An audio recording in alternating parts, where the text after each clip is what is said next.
Ang sinasabi ng iba, hinahanap niyo daw po ay digmaan. Pero ba't hindi po kayo magkompromiso? Isinusuka ko ang digmaan, Joven. Pero ang kompromiso,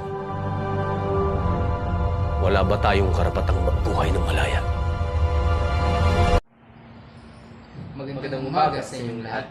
Ako po pala si Jerome Amor. At ako naman si Klein Pizar de los Reyes. At ngayon ay aming ibabahagi sa inyo ang aming kaalaman tungkol sa naging buhay ni Antonio General Luna. Mapapalawak natin ang ating ekonomiya kung makikipagkalakal tayo sa kanila.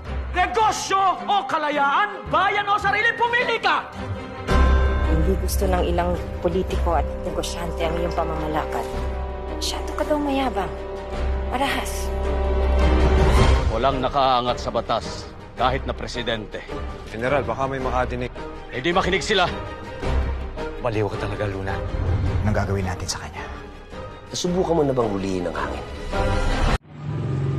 Si General Luna ay ang pinakamatapang at pinakamagaling na general sa Pilipinas sa panahon ng mga panukalan ni Presidente Aguinaldo at ang panahon ng pananakop ng mga Amerikano. Dahil sa kanyang angking kagalingan at pagiging porsigido sa pagtanggol sa Pilipinas laban sa mga Amerikano, marami ang nainggit at nagalit sa kanya, tulad ng mga kapwa niya general, dahil tila sila ay nagiging mayabang.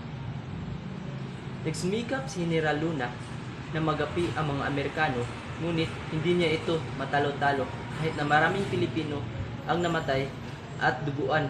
Ngunit sa kabilang banda, may mga kawal na tila ay nagpapakasaya lang, kaya naman nagalit si General Luna sa nilang kapitan at pinahiya ito habang binabanggit ang Artikulo 1 na siyang pinagmulan ng pagtawag kay General Luna ng Artikulo 1.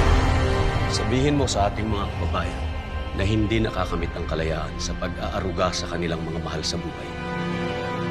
Kailangan nilang pagbayad. Ano pong kabayaran? Dugo at pawis. Kailangan nilang tumalon sa kawalan. Naging matagumpay ang ilang labanan nila General Luna sa ilang mga bayan, ngunit hindi lahat dahil nagkaroon sila ng alitan ng kapwa niya general ukol sa pakikipaglaban sa mga Amerikano. At dahil dito, kailangan pumili ni Presidente Aguinaldo kung sino sa kanila ang papanigan, at sa bandang huli, si General Luna ang kanyang pinanigan. Si Antonio Luna ay malupit, abusado, mayabang. Hindi mo maaaring magkaroon ng gantong gulo sa pagitan ng kapwa Pilipino.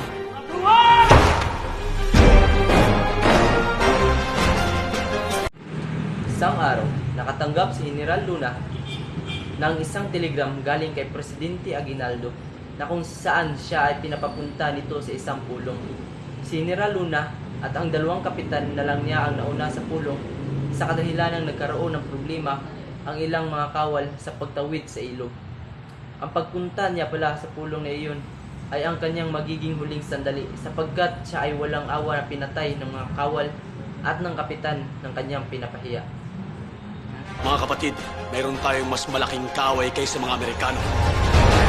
Ang ating sarili. Siya ay walang awang pinagbabaril at pinagsasaksak ng mga kawal hanggang sa masigurado nilang hindi na talaga siya humihinga. Walang sino man ang nagkakaalam kung sino ang tunay na nagpatay sa tunay na General Luna. Mayroon ding nagsabi na tayo mismong kapwa niya Pilipino ang pumatay sa kanya.